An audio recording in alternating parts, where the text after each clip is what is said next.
નમસ્કાર મિત્રો, હું છું ડોક્ટર રસિક મકવાણા. જીસેટ પીવાયક્યુ સિરીઝમાં આપ સૌનું હાર્દિક સ્વાગત છે. આપણે જીસેટની નવી જ એક પીવાયક્યુ સિરીઝ શરૂ કરી રહ્યા છીએ. આ પીવાયક્યુ સિરીઝની અંદર ખાસ કરીને ગુજરાતની અંદર જે વિદ્યાર્થીઓ જીસેટ અથવા તો નેટની જે તૈયારી કરી રહ્યા છે તેઓ માટે એક સરસ મજાની જૂના વર્ષની અંદર જે પ્રશ્નપત્ર પૂછાયેલા છે એમાં પ્રશ્ન પૂછાયેલા છે તેની એક સોલ્યુશન રૂપે પીવાયક્યુ સિરીઝ શરૂ કરવામાં આવી છે. આ પીવાયક્યુ સિરીઝની અંદર જીસેટનું જે કોમન પેપર છે, પેપર 1, જે બધા વિદ્યાર્થીને લાગુ પડે છે, ફરજિયાત હોય છે, તે પેપરને ધ્યાનમાં રાખીને આપણે પ્રશ્નનો ઉકેલ લાવવાના છીએ.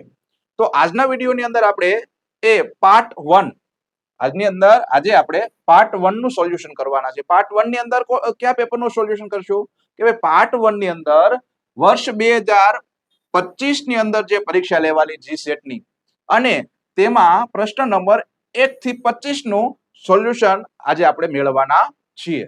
તો વિડીયોને અંત તક જોવા માટે વિનંતી છે. જો આપ ચેનલની અંદર પ્રથમ વખત હોય તો ચેનલને સબસ્ક્રાઇબ કરવા વિનંતી છે. તો આગળ જોઈએ આપણે કે પ્રશ્ન નંબર 1 જીસેટ ની અંદર 2025 માં પ્રશ્ન નંબર 1 પૂછવામાં આવ્યું હતું કે આમાંથી ક્યુ આઈસીટી માં સમકાલીન સંચારનું ઉદાહરણ છે. આમાંથી નીચેનામાંથી એટલે કે આમાંથી ક્યુ આઈસીટી માં સમકાલીન સંચારનું ઉદાહરણ છે. તો આ 4 ઓપ્શન આપેલા છે. તો આપને ખ્યાલ છે કે સમકાલીન સંચારનું જે ઉદાહરણ જે છે એ વિડિયો કોન્ફરન્સ છે. વિડિયો કોન્ફરન્સિંગ એટલે કે સાચો જવાબ છે એ આવશે. તો ભાઈ એ વિડિયો કોન્ફરન્સિંગ શા માટે એની થોડીક સમજૂતી આપણે મેળવીએ. તો કે ભાઈ સાચો જવાબ જો એ આવતો હોય વિડિયો કોન્ફરન્સિંગ તો એ શા માટે કે ભાઈ સમકાલીન સંચાર કોને કહેવાય કે એવો સંચાર છે, એવું કોમ્યુનિકેશન છે કે જેમાં ભાગ લેનાર તમામ વ્યક્તિઓ એક જ સમયે જોડાણ ધરાવે છે અને તુરંત પ્રતિસાદ આપે છે. એક સમયે જોડાણ ધરાવે છે અને તુરંત જ પ્રતિસાદ આપે છે. દાખલા તરીકે આપણે જોઈએ, ઉદાહરણ તરીકે એક તો video conferencing, phone call, live chat, આ બધા જે છે એ સમકાલીન સંચારના ઉદાહરણો છે. એ ઉપરાંત બીજા જે છે એ અસમકાલીન કોને કહી શકાય કે એવા સંચાર છે કે જેમાં માહિતી મોકલનાર અને મેળવનાર એક જ સમયે ઉપસ્થિત હોતા નથી. દાખલા તરીકે એના ઉદાહરણ જોઈએ તો કે ભાઈ ઈમેલ્સ, બ્લોગ, વિકીઝ, આ બધા જે છે એ અસમકાલીન એટલે કે જ્યારે માહિતી મોકલનાર અને માહિતી મેળવનાર એ બંને એક જ સમયે ઉપસ્થિત ન હોય તો પણ એવી પરિસ્થિતિ હોય તો તેને અસમકાલીન સંચાર કહી શકાય. એટલા માટે પ્રશ્ન નંબર 1 નો ઉત્તર એ વિડિયો કોન્ફરન્સિંગ આવે છે. તો આપને ખ્યાલ આવી ગયો કે ભાઈ આઈસીટી માં સમકાલીન સંચારનું ઉદાહરણ એ વિડિયો કોન્ફરન્સિંગ છે. હવે આઈસીટી ના પ્રશ્ન વારંવાર જીસેટ ની અંદર પૂછાતા હોય છે. તો આઈસીટી નું ફૂલ ફોર્મ શું થશે? અહીંયા પ્રશ્ન આપણે લખેલું છે કે આઈસીટી નું પૂરું નામ થાય છે ઇન્ફોર્મેશન એન્ડ કોમ્યુનિકેશન ટેકનોલોજી, એટલે કે માહિતી અને સંચાર ટેકનોલોજી. તો આ પણ આપણું એ નેક્સ્ટ જીસેટ ની પરીક્ષાની અંદર પ્રશ્ન પૂછી શકે એવા, તો એના માટે આપણે ધ્યાનમાં રાખીશું. પછીનો પ્રશ્ન છે આર્ટિફિશિયલ ઇન્ટેલિજન્સ એટલે કે એઆઈ. આર્ટિફિશિયલ ઇન્ટેલિજન્સના શોધક તરીકે કોને ઓળખવામાં આવે છે? જો મિત્રો આપને આવડતો હોય તો અહીંયા સાઈડમાં આપણે લખ્યું છે કે આન્સર ઇન 10 સેકન્ડ, એટલે કે 10 સેકન્ડની અંદર પ્રશ્નનો જવાબ આપ આપી શકો છો. તો આર્ટિફિશિયલ ઇન્ટેલિજન્સના શોધક તરીકે કોને માનવામાં આવે છે? તો આપને ખ્યાલ છે કે જ્હોન મેકાર્થી. જ્હોન મેકાર્થી જે છે એ એઆઈ ના શોધક તરીકે અથવા તો એઆઈ ના પિતા તરીકે ઓળખવામાં આવે છે. તો સાચો જવાબ છે એ બી છે, જ્હોન મેકાર્થી. શા માટે? આપણે એની સમજૂતી મેળવીએ તો કે ભાઈ જ્હોન મેકાર્થી જે છે એને ફાધર ઓફ આર્ટિફિશિયલ ઇન્ટેલિજન્સ તરીકે પણ ઓળખવામાં આવે છે.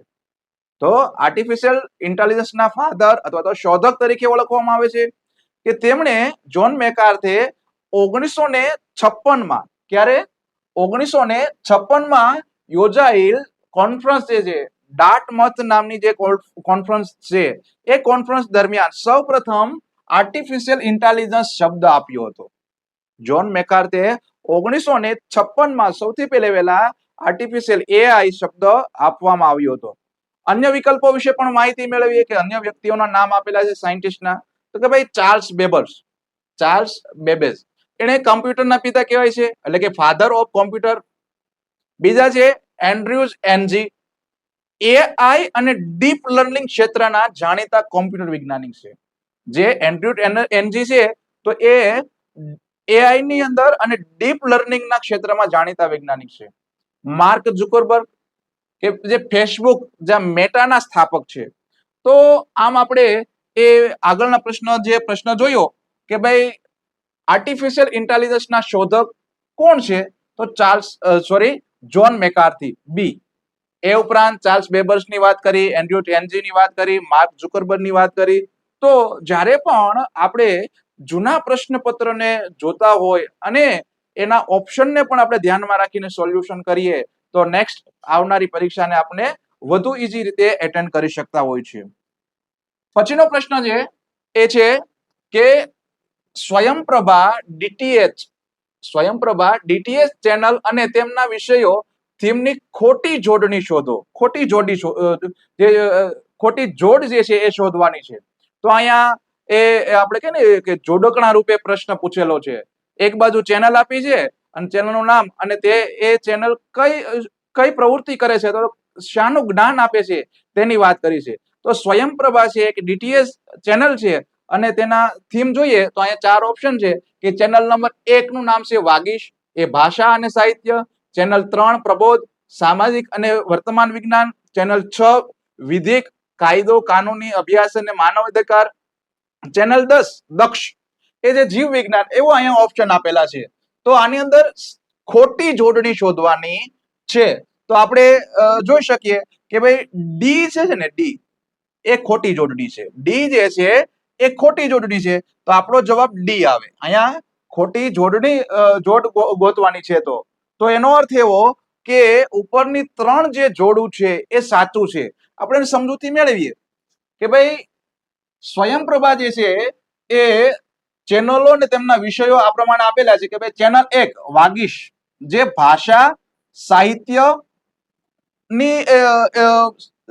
અને સાહિત્યનું જ્ઞાન આપે છે અથવા તો એની ઉપર એ અભ્યાસ કરવામાં આવે છે. ચેનલ 3 જે પ્રબોધ છે તેમાં સામાજિક અને વર્તન વિજ્ઞાનનો અભ્યાસ કરવામાં આવે છે. એ પણ સાચી જોડી છે. ચેનલ 9 જે છે એ સ્પંદન, જે જીવ વિજ્ઞાન માટે છે. અહીંયા ચેનલ 9 જે છે એ જીવ વિજ્ઞાન માટે છે. ચેનલ 10 જે છે એ દક્ષ, એ વ્યવહારુ વિજ્ઞાન અથવા તો એપ્લાઇડ સાયન્સ માટે છે. એટલા માટે વિકલ્પ ડી જે છે એ ચેનલ 10 ની અંદર આપણે જે જીવ વિજ્ઞાન એવું દર્શાવેલું છે તો એ ખોટું છે. તો આપણો સાચો જવાબ છે એ ડી આવશે. કયો આવશે? એ ડી આવશે. ત્યાર પછીનો પ્રશ્ન જોઈએ. અહીંયા પ્રશ્ન પૂછવામાં આવ્યો છે કે નીચેનામાંથી કયા સોફ્ટવેર પ્લેગેરિઝમ ચકાસવા માટે ભારતમાં ઉપયોગી થાય છે? અહીંયા પ્લેગેરિઝમ શબ્દને સમજીએ કે ભાઈ પ્લેગેરિઝમ એટલે એવું જે છે કે જ્યારે આપણે કોઈ સંશોધન પેપર લખતા હોય, ક્યારેક થીસીસ લખતા હોય અથવા તો કોઈ બુક લખતા હોય, તો આપણું કન્ટેન્ટ જ્યારે બનાવતા હોય તો ત્યારે કોઈ બીજાના કન્ટેન્ટમાંથી જ્યારે આપણે ઉઠાંતરી કરીને જ્યારે આપણા કન્ટેન્ટમાં મૂકતા હોઈએ છીએ તો ત્યારે એને પ્લેગારિઝમ ચેક કરવું પડતું હોય છે. તો આ પ્લેગારિઝમ જે ચેક કરવા માટે જુદા જુદા સોફ્ટવેરનો ઉપયોગ થતો હોય છે એકેડેમિક ક્ષેત્રની અંદર. તો આ જે પ્લેગારિઝમ નો ઉપયોગ ભારતના કયા સોફ્ટવેર ઉપયોગ થાય છે? તો અહીંયા ઓપ્શન આપેલા છે 3 કે ભાઈ ટ્રિનિટી, ડ્રિલબીટ અને ઉરકુંડ. તો અહીંયા યોગ્ય વિકલ્પ પસંદ કરવાનો છે કે ભાઈ 1 અને 2, માત્ર 1 અને 2, કે ભાઈ 1 અને 3, 2 અને 3, કે 1, 2 અને 3 બધા. તો આપને ખ્યાલ છે કે ભારતની અંદર આ 3 જે સોફ્ટવેર છે એનો ઉપયોગ થાય છે. તો 3 ઓપ્શન વાળો કયો છે કે ડી. તો સાચો જવાબ છે એ ડી છે. સાચો જવાબ એ ડી છે. તો આપણે આગળની સમજૂતી મેળવીએ કે ભાઈ ડી શા માટે છે કે ભાઈ ભારતમાં યુનિવર્સિટીઓ અને સંશોધન સંસ્થાઓ દ્વારા સાહિત્યક ચોરી એટલે કે સાહિત્યની જે ચોરી કરવામાં એને પ્લેગારિઝમ કહેવામાં આવતું હોય છે ચકાસવા માટે આ 3 સોફ્ટવેરનો ઉપયોગ કરવામાં આવે છે. તો જે ટ્રિનિટી છે બરોબર, ટ્રિનિટી વિશ્વભરમાં અને ભારતની ઘણી અગ્રણી યુનિવર્સિટીઓ વિશ્વભરમાં અને ભારતની ઘણી અગ્રણી યુનિવર્સિટીઓમાં પ્રખ્યાત પ્લેગરિઝમ ચેકિંગનો સોફ્ટવેર છે. આ ડ્રીલબીટ જે છે એ યુજીસી દ્વારા ભારતીય યુનિવર્સિટીઓ માટે પસંદ કરવામાં આવેલું સ્થાનિક પ્લેગારિઝમ સોફ્ટવેર છે. સ્થાનિક પ્લેગારિઝમ સોફ્ટવેર છે. આ ઉરકુંડ જે છે એ સંશોધન પત્રો થીસીસ ચકાસવા માટે ભારતીય યુનિવર્સિટીઓમાં મોટા પાયે વાપરવામાં આવે છે. આથી આપેલા 3 ઓપ્શનની અંદર આપણે એમ કહી શકાય કે ભારતમાં પ્લેગારિઝમના ચેકિંગ માટે ઉપયોગ છે. એટલા માટે આપણો જવાબ છે એ ડી આવે છે. નેક્સ્ટ ક્વેશ્ચન કે ભાઈ આપેલ સ્ટોરેજ એકમને સૌથી મોટા એકમથી શરૂ કરી અને નાના એકમ સુધી યોગ્ય ક્રમમાં ગોઠવો. સ્ટોરેજની વાત છે અથવા તો કોમ્પ્યુટર સોફ્ટવેરની વાત છે, કોમ્પ્યુટરને લગતો પ્રશ્ન છે કે ભાઈ સ્ટોરેજને ધ્યાનમાં રાખીને સૌથી ઊંચું સ્ટોરેજ કોનું છે, સૌથી વધુથી લઈ નાના એકમ સુધી ક્રમમાં ગોઠવવાનું છે. તો અહીંયા આપણે આપેલું છે kilobyte, byte, megabyte, terabyte, gigabyte, bit અને એ સૌથી ઉપરથી લઈ અને નીચે સુધી આપણે જોવાનું છે. એટલે કે સૌથી નાનો એકમ કયો છે આમાં? તો સૌથી નાનો એકમ કયો છે? તો આપણને ખબર છે કે બીટ છે. બરોબર, સૌથી નાનો એકમ બીટ છે. તો સાચો જવાબ જે છે એ આવશે.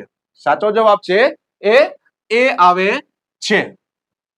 સાચો જવાબ એક શા માટે આવે છે એને આપણે જોઈએ કે ભાઈ અહીંયા આપેલું છે કે ભાઈ સૌથી પહેલા આપણા ઓપ્શન છે terabyte, gigabyte, megabyte, kilobyte, byte, bit. આથી સાચો ક્રમ જે છે એ આપણે જોવો હોય તો 4, 5, 3, 1, 2 અને 6 છે. તો અહીં ટેરાબાઇટ ને એના બધા ગણતરી આપેલી છે કે સૌથી વધુ કોનામાં હોય છે કે ભાઈ ટેરાબાઇટ જે છે એની અંદર 1024 ગીગાબાઇટ આવતું હોય છે. 1 ગીગાબાઇટ ની અંદર 1024 મેગાબાઇટ હોય છે. 1 મેગાબાઇટ ની અંદર 1024 કિલોબાઇટ હોય છે. 1 કિલોબાઇટ ની અંદર 1024 બાઇટ હોય છે અને 1 બાઇટ ની અંદર 8 બીટ હોય છે. કેટલા હોય છે? 8 બીટ. અને 1 બીટ જે છે એ કોમ્પ્યુટરનો ડેટાનો સૌથી નાનો એકમ છે. કોમ્પ્યુટરનો સૌથી નાનો એકમ છે. એટલા માટે આપણે અહીંયા જે પ્રશ્ન જે છે એ જવાબ આવે છે. એ જવાબ આવે છે. બરોબર, ત્યાર પછીનો પ્રશ્ન જોઈએ કે ભાઈ જ્યાં સંજોગો અને પરિસ્થિતિને ધ્યાનમાં રાખીને સંજોગો અને પરિસ્થિતિના ધ્યાનમાં લઈને સંદેશા વ્યવહારનું એનકોડિંગ કરવામાં આવે છે તેને ઓળખવામાં આવે છે. અહીંયા પ્રશ્ન એવો છે કે જ્યાં સંજોગો અને પરિસ્થિતિને ધ્યાનમાં લઈને સંદેશા વ્યવહારનું એનકોડિંગ કરવામાં આવે છે તેને ઓળખવામાં આવે છે. શું કે એને ઓળખવામાં આવે છે? અહીંયા 4 ઓપ્શન આવે છે કે ડીકોડિંગ, ચેનલ, સંદર્ભ કે પ્રતિસાદ. તો જો આ મિત્રો આ પ્રશ્નનો જવાબ આપને આવડતો હોય તો એ કોમેન્ટ બોક્સની અંદર જવાબ આપવા વિનંતી છે.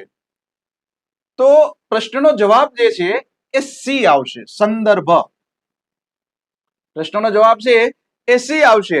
સી શા માટે આવશે એની આપણે સમજૂતી મેળવીએ કે ભાઈ જ્યારે સંદર્ભ એટલે કે કોન્ટેક્સ જે છે એ સંદેશા વ્યવહારમાં કોમ્યુનિકેશન જ્યારે સંજોગો, વાતાવરણ, સ્થળ અને પરિસ્થિતિને ધ્યાનમાં રાખીને સંદેશ તૈયાર કરવામાં આવે છે તેને સંદર્ભ કહેવામાં આવે છે. હવે ઓપ્શનની અંદર આપણે એ પણ આપેલો છે કોડિંગ. બરોબર, કોડિંગ જે છે એટલે શું કે ભાઈ પ્રાપ્તકર્તા દ્વારા સંદેશાને સમજીને તેનો અર્થ જે નીકળવાની પ્રક્રિયા છે તેને કોડિંગ કહેવામાં આવે છે. ઓપ્શન બી જે છે એ ચેનલ છે, જેને આપણે સંદેશો મોકલવા માટેનું માધ્યમ છે. ચેનલ જે છે એ સંદેશો મોકલવા માટેનું માધ્યમ છે. દાખલા તરીકે ઈમેલ, ફોન, પત્ર, આ બધા સંદેશો મોકલવાનું માધ્યમ છે. અને સી જે છે, ડી ની અંદર જે ઓપ્શન છે પ્રતિસાદ એટલે કે રિસ્પોન્સ, સંદેશો મળ્યા પછી આપવામાં આવતો જવાબ, જેને આપણે ફીડબેક તરીકે ઓળખીએ છીએ, તો એનો અર્થ એવો થાય છે. તો અહીંયા પ્રશ્નની અંદર આપણે શું પૂછ્યું હતું કે જ્યાં સંજોગો અને પરિસ્થિતિને ધ્યાનમાં લઈને સંદેશા વ્યવહારનું એન્કોડિંગ કરવામાં આવે છે, તો તેને શું ઓળખવામાં આવે છે? તો તેને સંદર્ભ તરીકે ઓળખવામાં આવે છે. એટલે સાચો જવાબ સી આવે છે. પછીનો પ્રશ્ન જોઈએ કે બે વિદ્યાર્થીઓ છે એકબીજાથી અંતર રાખીને ઊભા રહે છે. બે વિદ્યાર્થીઓ એકબીજાને અંતર રાખીને ઊભા છે અને પોતાનો વિસ્તાર જાળવે છે તે દર્શાવે છે. અહીંયા શું બતાવે છે કે ભાઈ જે બે વિદ્યાર્થીઓ છે એકબીજાથી અંતર રાખીને ઊભા છે અને પોતાનો વિસ્તાર જાળવે છે તે શું દર્શાવે છે? અહીં ચાર ઓપ્શન આપેલા છે, તેમાંથી સાચો જવાબ શું છે? કે ભાઈ સાચો જવાબ છે એ સી છે. સાચો જવાબ સી છે, પ્રોક્સેમિક્સ. પ્રોક્સેમિક્સ શું છે અને એ ઉપરાંત જે છે હેપ્ટિક્સ, કિનેક્સિક્સ, એ બધું શું છે જાણીએ. ક્રોનેમિક્સ સમજૂતી મેળવી આપણે તો કે ભાઈ પ્રોક્સેમિક્સ જે છે એ અશાબ્દિક સંદેશા વ્યવહાર છે. શું છે? અશાબ્દિક સંદેશા વ્યવહાર છે, એટલે જેને આપણે નોન વર્બલ કોમ્યુનિકેશન તરીકે પણ ઓળખીએ. તો આમાં જે છે વ્યક્તિઓ વચ્ચેનું ભૌતિક અંતર એટલે કે ફિઝિકલ ડિસ્ટન્સ અને પોતાના ક્ષેત્ર કે વિસ્તારનો ઉપયોગ કેવી રીતે થાય છે તેનો અભ્યાસને પ્રોક્સેમિક્સ કહેવામાં આવે છે. એટલા માટે એ આપણે જવાબ છે એ સી છે. એ ઉપરાંતના જે બીજા ઓપ્શન છે એ હેપ્ટિક્સ. હેપ્ટિક્સ નો શું થશે કે ભાઈ સ્પર્શ દ્વારા થતો સંદેશા વ્યવહાર જે છે, જેમ કે હાથનો સ્પર્શ કરવો, દાખલા તરીકે પીઠ થાબડવી વિદ્યાર્થીની, તો આ જે સંદેશા વ્યવહાર જે છે એને હેપ્ટિક્સ કહેવામાં આવે છે. ત્યાર પછીનો જે ઓપ્શન છે એ કિનેસિક્સ. કિનેસિક્સ શા માટે કહેવામાં આવે છે કે ભાઈ શરીરની હલનચલન, શારીરિક ભાષા એટલે કે જેને આપણે બોડી લેંગ્વેજ કહીએ છીએ, તે બોડી લેંગ્વેજની અને ફેશિયલ એક્સપ્રેસ દ્વારા જે છે એ સંદેશા વ્યવહાર જે છે, તો આપણે એને એ કિનેસિક્સ કહેવામાં આવે છે. દાખલા તરીકે આપણે નાનું બાળક હોય અને આપણે એને ખીજાવવું હોય, સંદેશો આપવો હોય, તો આપણે એ ડોળા કાઢીએ તો એને આપણે એ કિનેસિક્સ તરીકે ઓળખી શકાય. અને ડી જે છે એ ક્રોનેમિક્સ તરીકે શું કહેવાય? કોને કહેવાય ક્રોનેમિક્સ? કે સંદેશા વ્યવહારમાં સમયનો ઉપયોગ કેવી રીતે થાય તેનો જે અભ્યાસ કરવામાં આવે છે, તો એને ક્રોનેમિક્સ કહેવામાં આવે છે. તો અહીંયા આપણે જે છે એ પ્રશ્નની અંદર સાચો જવાબ એ સી શા માટે આવે છે તે સમજ્યા. ત્યાર પછીનો જે પ્રશ્ન જે છે કે ભાઈ શિક્ષક વિદ્યાર્થીના પ્રદર્શન અંગે નિયમિત પ્રતિસાદ પોતાના સંસ્થાના વડાને ખાલી જગ્યા સંચાર માધ્યમ દ્વારા આપે છે. અહીંયા માહિતી અને સંચારને ધ્યાનમાં રાખીને પ્રશ્ન પૂછવામાં આવેલો છે. શિક્ષક વિદ્યાર્થીનું જે પ્રદર્શન છે એ અંગે જે નિયમિત પ્રતિસાદ આપે છે પોતાના સંસ્થાના વડાને, તો એ જે સંચાર છે એ કેવો સંચાર કહેવાય? તો અહીંયા ચાર ઓપ્શન આપેલા છે કે ભાઈ ઉપરની ચેનલ, આડી ચેનલ, નીચેની ચેનલ કે બાજુની ચેનલ. તો આપણે ખ્યાલ આવે કે ઉપરથી નીચેથી ઉપરની તરફ આપણે અહીંયા સંદેશા વ્યવહાર કરવાનો છે, સંચાર કરવાનો છે. તો અહીંયા જવાબ શું આવશે કે જવાબ જે છે એ નીચેથી ઉપર આપવાનો છે, તો એને ઉપરની ચેનલ એટલે કે એ સાચો જવાબ આવે છે. તો આપણે આ પ્રશ્નની અંદર જવાબ તો મળી ગયો, પરંતુ આ ઉપરની ચેનલ શું છે, નીચેની ચેનલ શું છે, બાજુની ચેનલ શું છે, આડી ચેનલ ને શું કહેવાય તેને સમજૂતી આપણે મેળવીએ તો જે નેક્સ્ટ પરીક્ષાની અંદર આપણે ઉપયોગી થશે. તો કે ભાઈ ઉપરનો તરફનો સંચાર એટલે કે ઉપરની જે ચેનલ છે, અપવર્ડ કોમ્યુનિકેશન કોને કહેવાય? જ્યારે સંસ્થામાં નીચલા સ્તરના કર્મચારીઓ જેમ કે શિક્ષક, ઉચ્ચ સ્તરના જે અધિકારી કે જેને આપણે શૈક્ષણિક સંસ્થાના વડા તરીકે ઓળખીએ, જેમ કે પ્રિન્સિપાલ. નીચલા સ્તરના કર્મચારી ઉપલા સ્તરના અધિકારી એટલે પ્રિન્સિપાલ અથવા તો સંસ્થાના વડાને રિપોર્ટ પ્રતિસાદ આપે અથવા માહિતી આપે ત્યારે તેને ઉપરની ચેનલ એટલે કે અપવર્ડ ચેનલ કહેવામાં આવે છે. તો આપણે પ્રશ્નની અંદર એ જવાબ આપેલો છે કે ઉપરની ચેનલ, એટલા માટે તો એ આપણે સાચો જવાબ ગણ્યો છે. તો આડી ચેનલ કોને કહેવાય? તો આડી ચેનલ જે છે એ બાજુની ચેનલ. બાજુની ચેનલ એટલે કે એક જ હોદ્દા કે સ્તર પર કામ કરતા લોકો વચ્ચેનો સંચાર. એટલે કે દાખલા તરીકે એક શિક્ષક જે છે એ બીજા શિક્ષક સાથે વાત કરે, અથવા એક શિક્ષક છે એક પ્રોફેસર જે છે એ બીજા પ્રોફેસર સાથે વાત કરે અથવા તો સંચાર કરે, તો એને આડી ચેનલ તરીકે ઓળખવામાં આવે છે, અથવા તો એને આપણે બાજુની ચેનલ પણ કહી શકાય. નીચેની ચેનલ કોને કહી શકાય? કે ભાઈ ઉચ્ચ અધિકારીઓ તરફથી નીચલા સ્તરના કર્મચારીઓને મળતા આદેશો અથવા તો સૂચનોને નીચેની ચેનલ તરીકે કહેવામાં આવે છે. દાખલા તરીકે પ્રિન્સિપાલ જે છે એ કોઈ પ્રોફેસરને એ કોઈ આદેશ આપે, અથવા તો પ્રિન્સિપાલ જે છે એ કોઈ વહીવટી સ્ટાફના કર્મચારીને આદેશ આપીને કામ કરાવે, તો એ નીચલી ડાઉન ચેનલ તરીકે ઓળખવામાં આવે છે. તો આપણે નેક્સ્ટ પરીક્ષાની અંદર આવો જો કોઈ ચેનલનો પ્રશ્ન પૂછાય, ઉપરની ચેનલ, નીચેની ચેનલ, આડી ચેનલ અથવા બાજુની ચેનલ, તો ચોક્કસ રીતે સારી રીતે આપણે એટેન્ડ કરી શકશું. પછીનો જે પ્રશ્ન જે છે એ સંચારમાં ધારણા અવરોધ ઉદ્ભવે છે કારણ કે લોકો, પછી કીધું કે ભાઈ પછી શું આમ કે ભાઈ સંચારમાં ધારણા અવરોધ ઉદ્ભવે છે કારણ કે લોકો, આમાંથી 4 ઓપ્શન આપેલા છે, તેમાંથી એક આપણે સાચો ઓપ્શન આપવાનો છે કે ભાઈ સમાન ઘટનાઓને વિવિધ દ્રષ્ટિકોણથી જોવે છે, કે ભાઈ વિભિન્ન ઘટનાઓને વિભિન્ન દ્રષ્ટિકોણથી જોવે છે, કે ભાઈ વિભિન્ન ઘટનાઓને સમાન દ્રષ્ટિકોણથી જોવે છે, કે સમાન ઘટનાઓને સમાન દ્રષ્ટિકોણથી જોવે છે. તો અહીંયા આપણે જોઈ શકીએ કે સંચારમાં ધારણા અવરોધ ઉદ્ભવે કારણ કે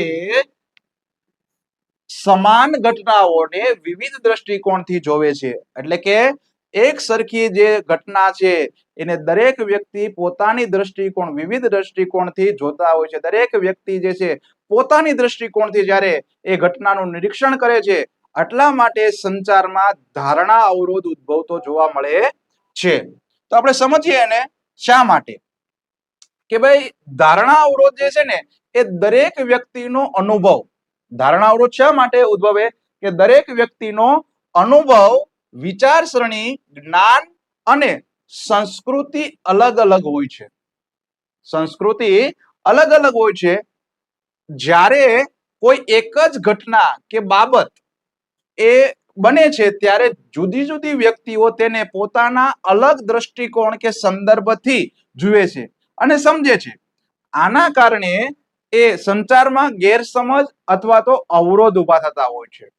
એટલે કે કોઈ એક ઘટના બને છે અને એ ઘટના સ્થળે અલગ અલગ અનુભવ ધરાવતા વ્યક્તિ અથવા તો અલગ અલગ સમાજમાંથી આવેલા વ્યક્તિ, પ્રદેશમાંથી આવેલા વ્યક્તિ ઉભા હોય છે. તો દરેક વ્યક્તિ જે છે એ ઘટનાને, એક જ ઘટનાને પોતાના દ્રષ્ટિકોણથી મૂલવતા હોય છે.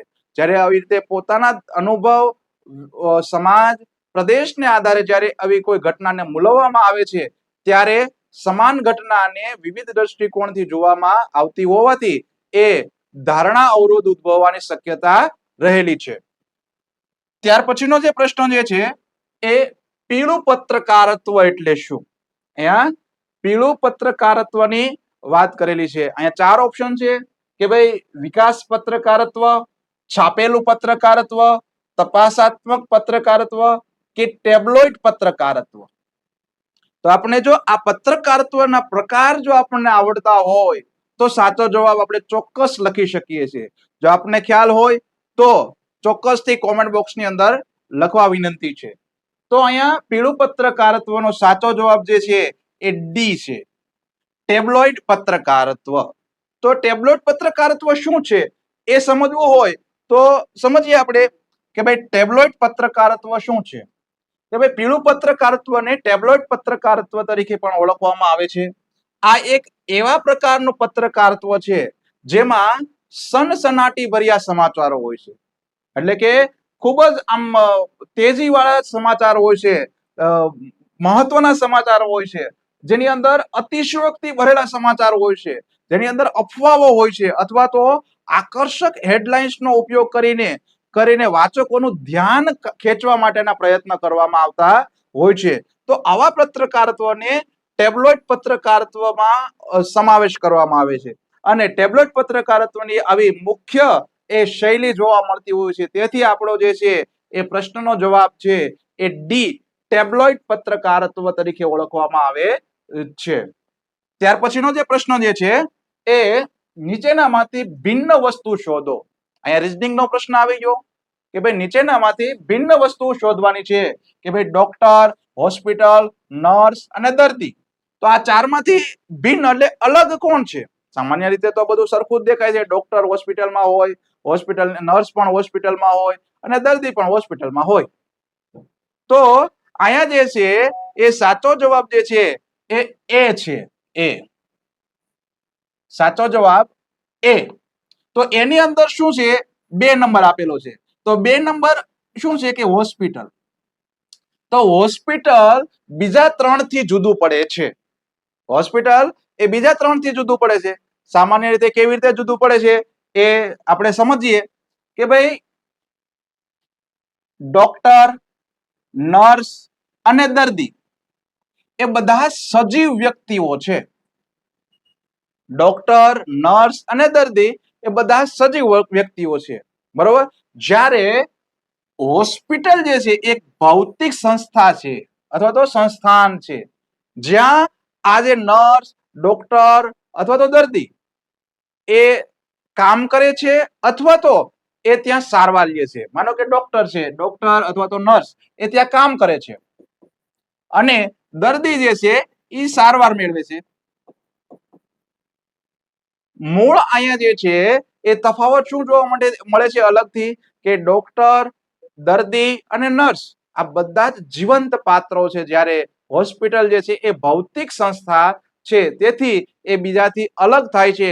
એટલા માટે આપણે એ સાચો જવાબ જે છે એ હોસ્પિટલ આવે છે. પછીનો પ્રશ્ન જે છે એ વસ્તુનો અભાવ એ ઓળખાય છે. એવું વાક્ય આપેલું છે. વસ્તુનો અભાવ એ ઓળખાય છે. શું ઓળખાય છે? તો આ 4 આપેલા છે. અનુપલબ્ધિ, અર્થ પ્રત્યે, ઉપસ્થિતિ અથવા તો ઉપલબ્ધિ. આ 4 ઓપ્શનમાંથી શું સાચો જવાબ આવશે?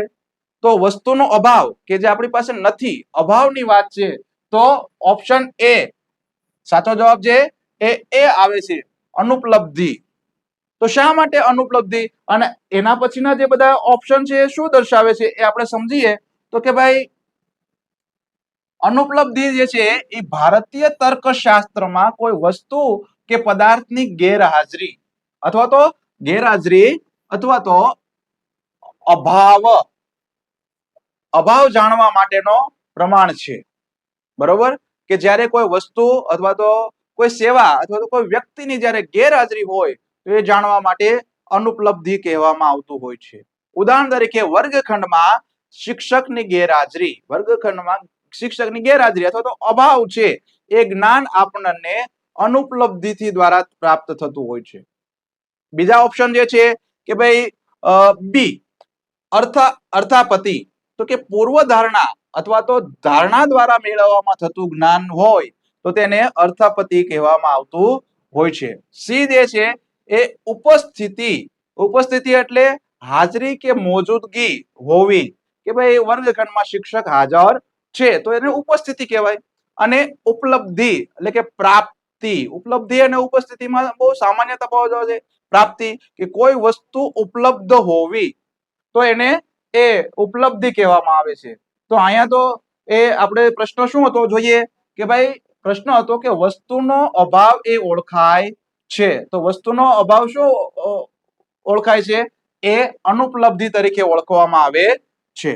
પછીનો પ્રશ્ન જોઈએ કે ભાઈ આપેલ શ્રેણીમાં ખૂટતા અક્ષરોની પૂર્તિ કરો. અહીંયા રીઝનિંગનો ફરી પાછો પ્રશ્ન આપેલો અને અહીંયા શ્રેણી આપવામાં આવી છે. જ્યારે પણ આવી રીતે શ્રેણી આપવામાં આવે છે, અક્ષરો હોય, કોઈ આલ્ફાબેટ હોય, તો એ સમયે આપણે ચોક્કસ એક કોઈ પેટર્ન બનતી હોય છે. અને પેટર્નને ઓળખવા માટે શું સૌથી પહેલે વહેલું કરવું જોઈએ કે ભાઈ આ જે અક્ષરો છે એને ખાલી જગ્યા છે એને ગણી લેવા જોઈએ. દાખલા તરીકે 1 2 3 4 5 6 7 8 9 10 11 12 13 14 15 ને 16 16 છે. કેટલા અક્ષરોની એક પેટર્ન છે? 16 અક્ષરો છે. અને આમ જોઈએ તો આલ્ફાબેટ કેટલા છે? 1 2 3 4 બરોબર 4 છે. તો 4 ને 16 ને 4 વડે ભાંગીએ એટલે 4 4 ની કોઈ પેટર્ન બનતી હોય છે. તો એ પેટર્ન જે છે એ આપણે જોઈએ તો આની અંદર કઈ બંધ બેસતી હોય છે? તો આ જે ઓપ્શન આપેલા છે એની અંદર આપણે આ બધાને ફિટ કરતા કરતા જોઈએ તો આપણને ખ્યાલ આવે. તો અહીંયા સાચો જવાબ તો સી છે. તો આપણે એને જોઈએ કે ભાઈ અહીંયા ખાલી જગ્યા છે તે મૂકીએ કે એસ ક્યુ, બીજી ખાલી જગ્યા છે ત્યાં પી ક્યુ અને આર. હવે જોઈએ કે એક ચોક્કસ પ્રકારની પેટર્ન બને છે કે અહીંયા જે છે એ પી થી શરૂ થાય છે. પી ક્યુ આર એસ આ 4 4 ની પેટર્ન કરીએ તો અહીંયા પી થી શરૂ થાય. બીજી પેટર્ન જે છે 4 એ એના પછીનો અક્ષર પી ક્યુ એટલે કે ક્યુ થી શરૂ થાય છે. ક્યુ આર એસ પી બરોબર. પછીની જે ત્રીજી પેટર્ન છે એ આર થી શરૂ થાય છે એટલે કે ત્રીજા અક્ષરથી આર એસ પી ક્યુ. અને છેલ્લી જે છે એ છેલ્લો અક્ષર એટલે કે એસ થી શરૂ થાય છે. S P Q R. તો આ રીતે જ્યારે કોઈ શ્રેણીની ખૂટતી શ્રેણી આવે છે એમાં જ્યારે આલ્ફાબેટ આપેલા હોય છે તો તેમાં કુલ આલ્ફાબેટ પહેલા ગણી લેવા જોઈએ અને એ આલ્ફાબેટ કેટલા પ્રકારના છે એના પ્રકાર જાણી અને એક ચોક્કસ પ્રકારની એક પેટર્ન બનતી હોય છે. તો અહીંયા સાચો જવાબ છે એ સી છે. બરાબર. ત્યાર પછીનો પ્રશ્ન જોઈએ કે જો વિચારો મગજ સાથે સંબંધિત હોય તો પૈસા ખાલી જગ્યા સાથે સંબંધિત છે. જે આપણે વિચારીએ છીએ એ વિચાર મગજ સાથે સંબંધ ધરાવે છે તો પૈસા શાની સાથે સંબંધ ધરાવે છે એ જાણવું હોય તો અહીંયા 4 ઓપ્શન આપેલા છે કે રોકડ, બેંક, ઋણ, લોન અથવા તો રોકાણ. આ 4 માંથી કોની સાથે એ પૈસાનો સંબંધ ધરાવે છે? તો અહીંયા જે છે એ જવાબ બેંક આવે. બેંક શા માટે આવે એને આપણે સમજીએ, સમજૂતી દ્વારા સમજૂતી મેળવીએ કે મગજ એટલે કે બ્રેન એ એક એવું સ્થાન છે, સંસ્થા પણ છે. મગજ આપણા શરીરની અંદર એવું સ્થાન છે કે જ્યાં વિચારો ઉત્પન્ન થાય છે અને સંગ્રહિત થાય છે અને તેનું સંચાલિત કરવામાં આવે છે. એટલે કે મગજની અંદર વિચારો ઉત્પન્ન થાય અથવા તો તેનો સંગ્રહ થાય, સંચાલન કરવામાં આવે છે મગજની અંદર. તો એવી જ રીતે બેંક જે છે એવું સ્થળ છે અથવા સંસ્થા છે કે જ્યાં પૈસાનો સંગ્રહ પણ કરવામાં આવે, વ્યવહાર અને સંચાલન પણ કરવામાં આવે છે. એટલા માટે આપણે એવું કહી શકાય કે જેવું સ્થાન મગજ અને વિચારોનું છે એવું સ્થાન પૈસા અને બેંકનું છે. એટલા માટે આપણો જવાબ બેંક સાચો આવે છે.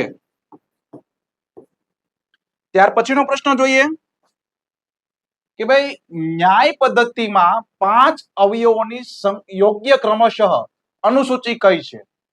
અહીંયા જે ન્યાય પદ્ધતિ જે છે આપણી એ ન્યાય પદ્ધતિની વાત કરી છે. એમાં 5 અવયવો જે છે એની અહીં સમજૂતી આપી છે, એની યોગ્ય ક્રમ ગોઠવવાની વાત છે.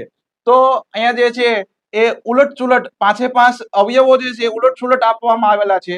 તો અહીંયા યોગ્ય અનુસૂચિ કઈ છે એને જાણવાનું છે. તો સાચો જવાબ જે છે એ બી આવે છે, જેની અંદર પ્રતિજ્ઞા, હેતુ, ઉદાહરણ, ઉપનયન અને નિગમન. તો સાચો જવાબ છે એ બી આવે છે. બી શા માટે આવે એને આપણે સમજીએ તો કે ભાઈ પ્રતિજ્ઞા ન્યાય પદ્ધતિની અંદર સૌથી પહેલે પ્રતિજ્ઞા વિધાન અથવા તો દાવા રજૂ કરવા, જેને સાબિત કરવાનું હોય તો એ પ્રતિજ્ઞા રજૂ કરવામાં આવતી હોય છે. જ્યારે બીજે ક્રમે હેતુ એટલે કે સાબિત માટેનું કારણ આપવામાં આવતું હોય છે. સાબિત માટે કોઈ વસ્તુ સાબિત કરવું છે તો એના માટે કારણ આપવામાં આવતું હોય છે. ત્રીજું જે છે એ ઉદાહરણ આપવાનું એટલે કે દ્રષ્ટાંત અથવા તો સર્વસામાન્ય ઉદાહરણ આપવામાં આવતું હોય છે. ચોથું ઉપનય જે છે એ ઉદાહરણ સાથે આપેલા વિધાનોને સરખાવવામાં આવતું હોય છે. અને છેલ્લે નિગમન એટલે અંતિમ તારણ મેળવવામાં આવતું હોય છે. તો આમ જે છે એ સાચો જવાબ જે છે એ પ્રતિજ્ઞા, હેતુ, ઉપનય અને નિગમન તરીકે ઓળખવામાં આવે છે. પછીનો જે પ્રશ્ન જે છે એ નીચેનામાંથી કયું વર્ણનાત્મક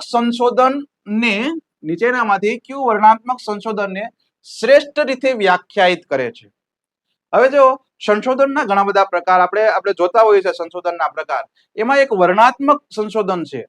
તો વર્ણનાત્મક સંશોધનને નીચેનામાંથી કયું વાક્ય વ્યાખ્યાયિત કરે છે? અહીં 4 ઓપ્શન આપેલા છે કે સંશોધન ફક્ત નવા સિદ્ધાંતો બનાવવામાં પર કેન્દ્રિત કરે છે, વર્ણનાત્મક સંશોધન, કે ઘટનાના જેમ છે તેમ વર્તમાન પરિસ્થિતિઓ રજૂ કરવા પર કેન્દ્રિત તપાસ છે, કે નિયંત્રિત પરિસ્થિતિ હેઠળ વૈજ્ઞાનિક કાયદા અને સાબિત કરવા માટે અભ્યાસ કરે છે, કે ડી હાલની પરિસ્થિતિઓને બદલવા માટે રચાયેલા સંશોધનો. તો વર્ણનાત્મક સંશોધન શા માટે હોય છે? તો સાચો જવાબ જે છે એ બી આવે છે. શું આવે છે? કે બી, કે ભાઈ વર્ણનાત્મક સંશોધન જે છે એ ઘટનાના જેમ છે તેમ વર્તમાન પરિસ્થિતિઓ રજૂ કરવા પર કેન્દ્રિત તપાસ હોય છે. તો આપણે સમજીએ કે વર્ણનાત્મક સંશોધન શું હોય છે, બીજા સંશોધનો કેવા હોય છે. તો જાણીએ કે ભાઈ વર્ણનાત્મક જે સંશોધન છે, ડિસ્ક્રિપ્ટિવ રિસર્ચ, આ પ્રકારના સંશોધનમાં કોઈ ચોક્કસ ઘટના, જૂથ કે પરિસ્થિતિ હાલમાં શું છે અને જેવી સ્થિતિમાં છે તેવી સ્થિતિનું યથાતથ વર્ણન કરવામાં આવે છે. આમાં સંશોધકો ચલો એટલે કે વેરિયેબલ પર કોઈ નિયંત્રણ રાખતો નથી કે ફેરફાર કરતો નથી. બરોબર? વર્ણનાત્મક સંશોધનની અંદર જે સ્થિતિ છે તે સ્થિતિનું વર્ણન કરવામાં આવતું હોય છે. અન્ય વિકલ્પો સાચા શા માટે નથી? કે ભાઈ અન્ય વિકલ્પો શું એ આપે છે? શું કે નવા સિદ્ધાંતો બનાવવા. આ જે નવા સિદ્ધાંતો જે છે એ મૂળભૂત સંશોધન દર્શાવે છે. એટલે કે જે ફંડામેન્ટલ રિસર્ચ જે છે એ નવા સિદ્ધાંતો રચવા માટે કરવામાં આવતું હોય છે. સી ઓપ્શન જે છે એ નિયંત્રિત પરિસ્થિતિ હેઠળ વૈજ્ઞાનિક કાયદા સાબિત કરવા.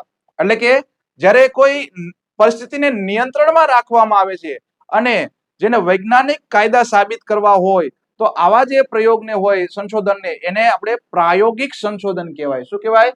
પ્રાયોગિક સંશોધન, અથવા તો એને એક્સપેરિમેન્ટલ રિસર્ચ તરીકે દર્શાવવામાં આવતું હોય છે. અને ડી જે છે એ હાલની પરિસ્થિતિને બદલવા માટે.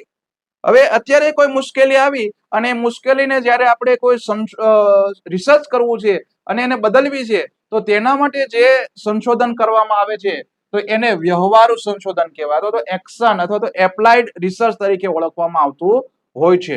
તો અહીંયા આપણે એ બી તરીકે, બી જવાબ સાચો છે. પછીનો જે પ્રશ્ન છે, અભિપ્રાયવલીના આધારે સામાજિક સમસ્યાનો અભ્યાસ. અભિપ્રાયવલીના આધારે જે સામાજિક સમસ્યાનો અભ્યાસ કરવામાં આવે છે તેને કયો અભ્યાસ કહેવાય? અહીં 4 ઓપ્શન આપેલા છે: ઐતિહાસિક પદ્ધતિ, સર્વેક્ષણ પદ્ધતિ, પ્રાયોગિક પદ્ધતિ અને ડી સંખ્યાત્મક પદ્ધતિ. તો આપણે સાચો જવાબ સમજવા માટે આપણે સાચો જવાબ છે એ સર્વેક્ષણ પદ્ધતિ. અહીંયા અભિપ્રાયવલીના આધારે સામાજિક સમસ્યાનો અભ્યાસ સર્વેક્ષણ પદ્ધતિ દ્વારા કરવામાં આવતો હોય છે. તો સાચો જવાબ બી છે. શા માટે? સમજીએ આપણે આની સમજૂતી કે ભાઈ સર્વેક્ષણ પદ્ધતિ જે છે એ સામાજિક સમસ્યાઓ, લોકોના મંતવ્યો, મનોવલણો કે અભિપ્રાયો એકત્રિત કરવા માટે પ્રશ્નાવલી અથવા તો અભિપ્રાયવલીનો ઉપયોગ સર્વેક્ષણ પદ્ધતિમાં જ કરવામાં આવે છે. સર્વેક્ષણ પદ્ધતિની અંદર આ બધા ટૂલ્સનો ઉપયોગ કરવામાં આવે છે. જ્યારે ઐતિહાસિક પદ્ધતિની અંદર શું હોય છે તો કે એની અંદર તો ભૂતકાળની ઘટનાઓ, જૂના દસ્તાવેજો કે સ્ત્રોતોના અભ્યાસ માટે વપરાશ થાય છે. જ્યારે પ્રાયોગિક પદ્ધતિની અંદર જે છે એ પ્રયોગશાળા કે નિયંત્રિત વાતાવરણના કારણે અસરો તપાસવા માટે થાય છે પ્રાયોગિક પદ્ધતિ. અને છેલ્લે જે છે એ સંખ્યાત્મક પદ્ધતિ. આ સંશોધનો એ અભિગમ છે કે વિશિષ્ટ પદ્ધતિ અથવા તો વિશિષ્ટ સાધન હોતા નથી. તો અહીંયા જે છે એ આપણે સાચો જવાબ જે છે એ બી છે, સર્વેક્ષણ પદ્ધતિ. પછીનો પ્રશ્ન જોઈએ કે ભાઈ સંશોધનમાં વ્યક્તિગત ભાગ લેનારાઓ વિશે સંદર્ભ આપતી વખતે નૈતિક રીતે યોગ્ય કઈ રીત છે. હવે જો મિત્રો કે જ્યારે આપણે રિસર્ચ કરતા હોય, સંશોધન કરતા હોય, તો અહીંયા નૈતિકતા પણ ખૂબ મહત્વની છે. એટલે કે સંશોધનમાં જે વ્યક્તિ ભાગ લે છે તો એ ભાગ લેનાર વ્યક્તિની એ માહિતી ગુપ્ત રાખવી એ નૈતિકતા આપણી રિસર્ચરની હોય છે. તો અહીંયા 4 ઓપ્શન આપેલા છે નૈતિકતાની કે ભાઈ તેમના નામ અને જવાબો સાથે યાદી બનાવવી, બી સાંકેતિક ભાષા અથવા અનામી ઓળખકર્તાઓનો ઉપયોગ કરવો, કે સહભાગીઓને તેમનો પોતાનો ડેટા પ્રકાશિત કરવા કહો, અથવા ડી નામોને માહિતી સંગ્રહકના નામથી બદલવા. તો અહીં નૈતિકતા કઈ કહેવાય કે ભાઈ કોઈ વ્યક્તિ આપણને જ્યારે સંશોધનની અંદર મદદ કરે છે અથવા પોતાનો ડેટા આપે છે તો એ ડેટા આપણે ગુપ્ત રાખવો એ સંશોધકની જવાબદારી છે. તો એ નામોને પ્રકાશિત ન કરી શકાય. તો અહીંયા એ સૌથી મહત્વની બાબત છે કે ભાઈ એને સાંકેતિક ભાષા અથવા અનામી ઓળખકર્તાઓનો ઉપયોગ કરવો જોઈએ, એ નૈતિકતા છે. તો એને આપણે આજે સમજૂતી મેળવીએ કે ભાઈ સંશોધનની અંદર નૈતિકતા રહેલી હોવી જોઈએ. સંશોધનમાં જે ભાગ લેનારા વ્યક્તિઓની ગોપનીયતા અને અનામિકતા જાળવવી એ નૈતિક રીતે ખૂબ જ મહત્વપૂર્ણ છે. આ માટે ભાગ લેનારાઓના સાચા નામ જાહેર કરવાને બદલે કોડ નેમ, આઈડી નંબર અથવા અનામી ઓળખકર્તાનો ઉપયોગ કરવામાં આવે છે. તો અહીંયા એક નૈતિકતા છે. આટલા માટે સાચો જવાબ જે બી જે છે આપણો કે ભાઈ સાંકેતિક ભાષા અથવા તો અનામી ઓળખકર્તાનો ઉપયોગ એ નૈતિકતા છે. તો અહીંયા બીજા વિકલ્પ શા માટે સાચા નથી? તો ભાઈ સાચા નામ અને જવાબો દર્શાવવા તો શું થાય, આનાથી ભાગ લેનારાઓની વ્યક્તિગત ગોપનીયતાનો ભંગ થાય છે. તો અહીંયા વ્યક્તિની આપણે ગોપનીયતા જાળવવાની છે, તો એ સાચો જવાબ નથી. સી શા માટે નથી કે ભાઈ સહભાગીઓને પોતાનો ડેટા પ્રકાશિત કરવા કહેવો. તો એ ડેટા એકત્રિત કરવો અને રજૂ કરવો એ સંશોધકની જવાબદારી છે, ભાગ લેનારની નથી. એટલે સી પણ સાચો જવાબ નથી. ડી જે છે એ નામોને માહિતી સંગ્રાહકના નામથી બદલવા, એટલે કે આ પણ ખોટી અને ગેરમાર્ગે દોરનારી પદ્ધતિ છે. તો અહીંયા સંશોધનની અંદર જે નૈતિકતા છે, એથિક્સ જે છે એ જાળવવું જરૂરી છે. તો સાચો જવાબ આપણો એ બી આવે છે. પછીનો પ્રશ્ન જોઈએ કે ભાઈ નીચે આપેલા જૂથમાં કયું ગુણાત્મક માપન છે? જો માપન મહત્વના જોઈએ કે ભાઈ સંખ્યાત્મક હોય અને ગુણાત્મક હોય. તો અહીંયા પ્રશ્ન આપેલો છે કે નીચેના આપેલા જૂથમાં કયું ગુણાત્મક માપન છે? જો અહીંયા જૂથ કેવા આપેલા છે કે મૂલ્ય, વલણ, ઘટના વર્ણન, બી મૂડીરોકાણ, દૃષ્ટિકોણ, લક્ષ્ય, સી મૂલ્ય, કામગીરી, નફો, ડી ખર્ચ, રોકાણ અને નફો. તો અહીંયા જે છે આ ત્રણ ના જે જૂથ આપેલા છે એમાંથી કયું ગુણાત્મક માપન છે એની માહિતી આપવાની છે. તો ગુણાત્મકની દ્રષ્ટિએ જોઈએ તો મૂલ્ય, વલણ અને ઘટના વર્ણન જે છે એ ગુણાત્મક પાસું છે. તો સાચો જવાબ જે છે એ આવે છે. શા માટે સમજીએ આપણે કે ભાઈ ગુણાત્મક માપન એટલે શું?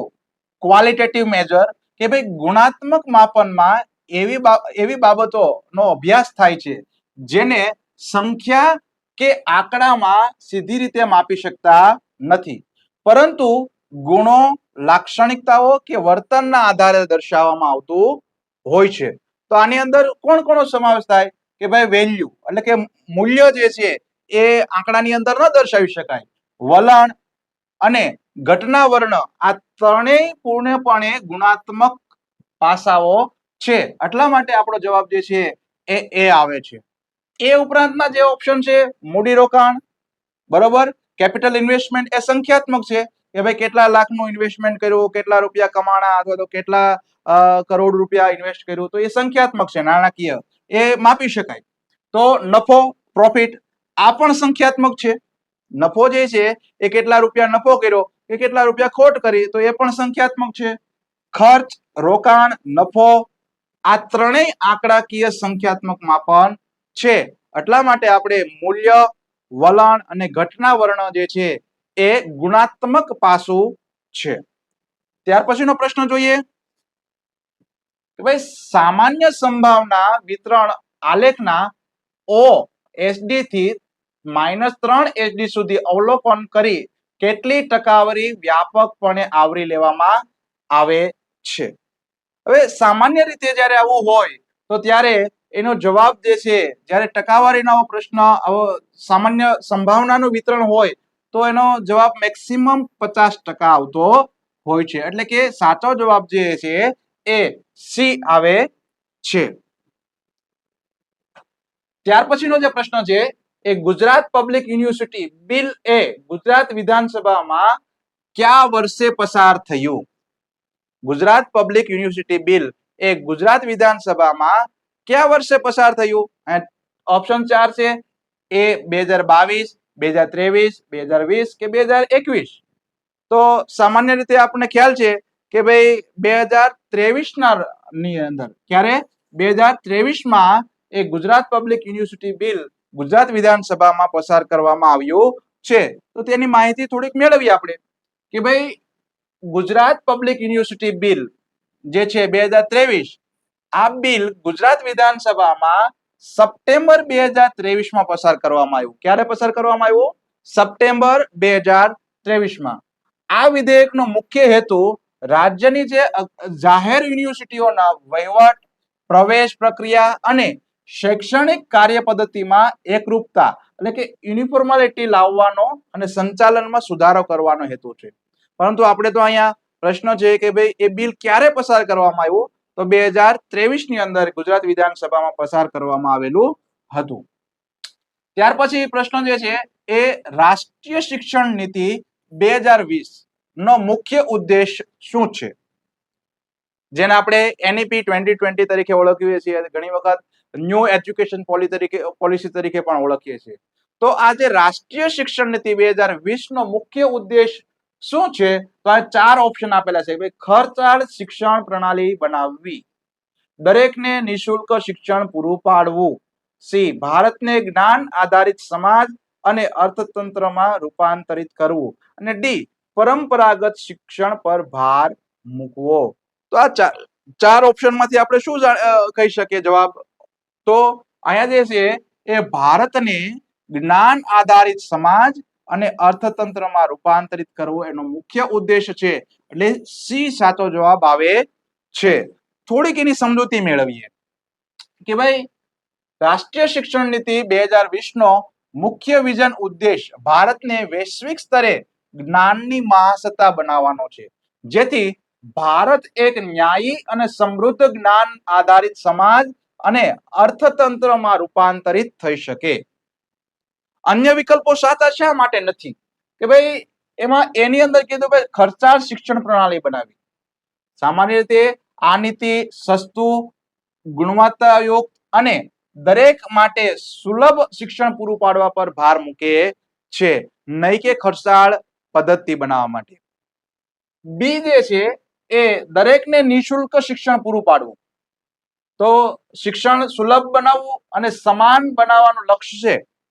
NEP જે નવી શિક્ષણ નીતિ આવી, રાષ્ટ્રીય શિક્ષણ નીતિ જે છે એ 2020 નું, એ શિક્ષણને સુલભ બનાવવું અને સમાન બનાવવાની વાત છે, પરંતુ ફ્રી એટલે કે મુક્ત મફત શિક્ષણ આપવાની ક્યાંય જોગવાઈ કરેલી નથી. એટલે નિઃશુલ્ક એ આ નીતિનો મુખ્ય સ્લોગન કે ધ્યાન કેન્દ્રિત નથી. એટલે કે એ જવાબ પણ ખોટો છે. અને ડી પરંપરાગત શિક્ષણ પર ભાર મૂકવો. આ નીતિમાં નવીન વિચારસરણી, કૌશલ્ય અને ટેકનોલોજીનો ઉપયોગ પર વધારે ભાર મૂકવામાં આવેલો છે. એટલા માટે એ જે નવી જે પોલિસી આવી રાષ્ટ્રીય શિક્ષણ નીતિ 2020, એની અંદર જે છે ભારતને જ્ઞાન આધારિત સમાજ અને અર્થતંત્રમાં રૂપાંતરિત કરવું એનો મુખ્ય ધ્યેય રહેલો છે. ત્યાર પછીનો જે પ્રશ્ન જે છે કે ભાઈ CEC એટલે કે CEC UGC નવી દિલ્હી દ્વારા સંચાલિત સ્વયંપ્રભાના ડીટીએચ ચેનલ 7 કૌટિલ્ય માટે મૂળ સંસ્થા કઈ છે? ગુજરાતની અંદર જે યુજીસી દ્વારા જે યુજીસી ની જે ડીટીએચ ચેનલ જે છે 7 કૌટિલ્ય, એમાં મુખ્ય સંસ્થા કઈ છે ગુજરાતની અંદર? તો એની જે છે એ છે. કઈ છે? એ Gujarat university Ahmedabad, EMRC centre છે અમદાવાદની અંદર, તે એની મુખ્ય સંસ્થા છે. એના વિશે થોડુંક જાણીએ કે ભાઈ સ્વયંપ્રભા જે છે, સ્વયંપ્રભા ચેનલ નંબર 7, એને આપણે કૌટિલ્ય નામ આપવામાં આવેલું છે. એ યુજીસી દ્વારા સંચાલિત ડીટીએચ ચેનલના મુખ્યત્વે ઇકોનોમિક્સ, કોમર્સ અને ફાઇનાન્સ સંબંધિત વિષયો પર શૈક્ષણિક સામગ્રી પ્રસારિત કરે છે. એટલે કે જે કૌટિલ્ય ચેનલ છે, ચેનલ નંબર 7 ડીટીએચ ની, એની અંદર જે છે એ ઇકોનોમિક્સ, કોમર્સ અને ફાઇનાન્સ ને લગતું જે સાહિત્ય સંબંધિત શૈક્ષણિક માર્ગદર્શન આપે છે. આ ચેનલ જે છે એના કૌટિલ્યના નોડલ રૂટ સેન્ટર તરીકે EMRC centre Gujarat university Ahmedabad તરીકે કાર્ય કરે છે. ત્યાર પછીનો પ્રશ્ન જોઈએ કે ભારતમાં કઈ યુનિવર્સિટી ડિસ્ટન્ટ મોડ દ્વારા મોટી સંખ્યામાં અભ્યાસક્રમો આપે છે? ભારતમાં કઈ યુનિવર્સિટી ડિસ્ટન્ટ મોડ દ્વારા મોટી સંખ્યામાં અભ્યાસક્રમ આપે છે? તો અહીંયા આપેલું છે કે ભાઈ university of Mumbai, university of Delhi, Indira Gandhi national open university Delhi, Baba Saheb Ambedkar open university Delhi. તો આપણે ખ્યાલ છે કે ભાઈ ભારતની સૌથી મોટી ઓપન યુનિવર્સિટી અને સૌથી વધુ અભ્યાસક્રમ આપતી જો સંસ્થા હોય તો એ સી છે, Indira Gandhi national open university. અને ગુજરાતની અંદર આવેલી બાબા સાહેબ આંબેડકર ઓપન યુનિવર્સિટી પણ છે. પરંતુ સૌથી વધારે જે છે એ જો કોર્સ એનાયત કરતી હોય તો એ Indira Gandhi national open university છે. એની પર થોડી માહિતી મેળવીએ આપણે કે ભાઈ ઇગ્નુ તરીકે જે ઓળખાય છે, ઇગ્નુ ની અંદર પૂરું નામ થાય છે Indira Gandhi national open university. ભારતની જ નહીં પરંતુ વિશ્વની સૌથી મોટી ઓપન યુનિવર્સિટીમાં માનવામાં આવે છે. જે સૌથી વધારે ઓપન યુનિવર્સિટી તરીકે કોર્સ જો એ આપતા હોય તો એ જે છે એ ઇગ્નુ છે. એ ભારતની જ નહીં પણ આખા વિશ્વની પણ સૌથી મોટી કહી શકાય. તો કે ભાઈ આ યુનિવર્સિટી ડિસ્ટન્ટ મોડ એટલે કે દૂરસ્થ શિક્ષણ દ્વારા સૌથી વધુ સંખ્યામાં કેટલા કે ભાઈ 300 થી વધુ કેટલા કોર્સ કે ભાઈ 300 થી વધુ સર્ટિફિકેટ, ડિપ્લોમા, ગ્રેજ્યુએટ અને પોસ્ટ ગ્રેજ્યુએટ કોર્સિસ અભ્યાસક્રમો એ ઓફર કરે છે. તો આપણે એમ કહી શકાય કે ભારતની જે છે IGNOU Indira Gandhi open university એ ભારતની સાથે સાથે વિશ્વની પણ સૌથી મોટી એ ઓપન યુનિવર્સિટી આપણે કહી શકીએ. ત્યાર પછીનો જે પ્રશ્ન જે છે એ ભારતમાં છેલ્લો પ્રશ્ન છે કે ભારતમાં મેડિકલ કોલેજમાં પ્રવેશ માટે નીચેનામાંથી કઈ સામાન્ય પરીક્ષા આપવામાં આવે છે? મેડિકલ કોલેજની અંદર જો આપણે એડમિશન લેવું હોય 12મા ધોરણ પછી તો કઈ પરીક્ષા પાસ કરવી જોઈએ? કે ભાઈ JEE, CAT એટલે કેટ, નીટ અને ગેટ. તો આની અંદરથી આપણે કઈ પરીક્ષા પાસ કરવી જોઈએ મેડિકલ કોલેજની અંદર પાસ થવા માટે અથવા તો એડમિશન લેવા માટે? તો આપણને ખ્યાલ છે કે મેડિકલ કોલેજની અંદર જો ભારતમાં એડમિશન લેવું હોય તો નીટ પરીક્ષા પાસ કરવી ફરજિયાત છે. તો સાચો જવાબ છે એ સી આવે છે. તો આ બીજી બધી જે પરીક્ષાઓ શા માટે લેવામાં આવતી હોય છે એ જાણીએ આપણે કે ભાઈ રાષ્ટ્રીય કક્ષાની પ્રવેશ પરીક્ષાઓ લેવામાં આવે છે. શેના માટે? કે ભારતમાં મેડિકલ અને ડેન્ટલ કોલેજમાં પ્રવેશ મેળવવા માટે રાષ્ટ્રીય કક્ષાની નીટની પરીક્ષા લેવામાં આવે છે. નીટનું ફૂલ ફોર્મ થાય છે national eligibility cum entrance test. બરોબર? તો નીટ જે છે એ મેડિકલ કોલેજ અને ડેન્ટલ કોલેજની અંદર એડમિશન લેવા માટે મહત્વની બનતી હોય છે. ત્યાર પછી જે છે એ JEE જે છે જોઈન્ટ એન્ટ્રન્સ એક્ઝામ એ એન્જિનિયરિંગ કોલેજમાં જેવી કે IITS, NITS વગેરેમાં જો પ્રવેશ લેવો હોય તો JEE પરીક્ષા આપવી પડતી હોય છે. ત્યાર પછી જે છે cat, CAT common admission test જેને આપણે મેનેજમેન્ટ કોલેજમાં જેવી કે IIM અથવા તો MBA કોર્સિસની અંદર પ્રવેશ મેળવવો હોય તો કેટ આપવી જોઈએ. ત્યાર પછી ગેટ બરોબર. તો ગેટ જે છે એ graduate aptitude test in engineering જે છે એ એન્જિનિયરિંગમાં માસ્ટર એટલે કે એમટેક કરવું હોય તો ગેટની પરીક્ષા આપવી પડતી હોય છે. તો ગેટની પરીક્ષા આપીએ તો એની અંદર એડમિશન મળતું હોય છે. તો મિત્રો આજના આ જે લેક્ચર સિરીઝની અંદર જે જીસેટ પીવાયક્યુ સિરીઝ પાર્ટ 1 ની અંદર આપણે 2025 ની અંદર જે પ્રશ્નપત્ર પૂછાણું એ પ્રશ્નપત્રના પ્રશ્ન 1 થી 25 નું સોલ્યુશન આયા મેળવ્યું છે. જો આપ આ વિડીયોને ગમ્યો હોય તો વિડીયોને લાઈક કરો, શેર કરો, કોમેન્ટ કરો અને આ ચેનલની અંદર આપ પ્રથમ વખત હોય તો ચેનલને સબસ્ક્રાઇબ કરો. સાથે સાથે આપણે આ જ પ્રકારના 35 પાર્ટ બનાવવાના છીએ. એટલે કે જીસેટના પીવાયક્યુ સિરીઝ જીસેટ માટે પીવાયક્યુ ની 35 પાર્ટની સિરીઝ એક બનાવી રહ્યા છે. તો આ તમામ સિરીઝના નોટિફિકેશન મેળવવા માટે ચેનલને અત્યારે સબસ્ક્રાઇબ કરવા વિનંતી છે. જય હિન્દ, જય ભારત.